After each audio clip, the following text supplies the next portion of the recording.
Grille fermée, cadenas verrouillé depuis ce matin, le chantier de la zone commerciale Super U de Pluvigné est à l'arrêt. Aucune activité sur zone, impossible pour ce chauffeur d'une entreprise de location de matériel de pénétrer sur le site. Je commence depuis 5h30 ce matin. Moi, on m'a pas dit que moi j'ai une feuille de route pour la journée et on m'a pas dit que c'était fermé quoi. Et vous veniez pourquoi là? Récupérer du matériel. Des travaux stoppés hier par le préfet du Morbihan. Dans un communiqué, il évoque le manque d'éléments avancés par le porteur de projet.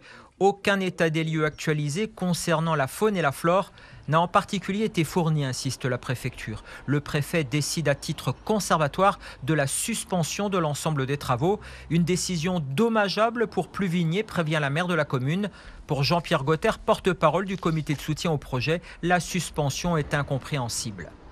20 millions d'engagés actuellement aujourd'hui sur le site, je ne voyais pas ça arriver, quoi. La suspension des travaux, je ne voyais pas ça arriver du tout.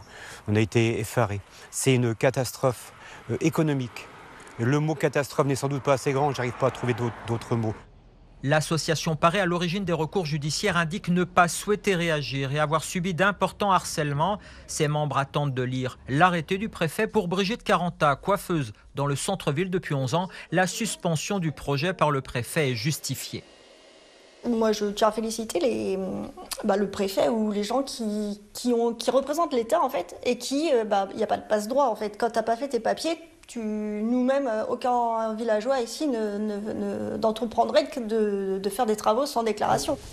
Une suspension synonyme de catastrophe pour Julien Le Goff. Ce menuisier de la commune a vu s'envoler 6 mois de travail pour son entreprise. C'est un peu compliqué pour nous là du coup parce qu'on avait calé notre planning. Donc pour une petite entreprise comme nous de deux personnes, c'est quand même c'est un peu dur. Les nouvelles études de faune et flore imposées par le préfet du Morbihan ne commenceront pas avant le printemps prochain.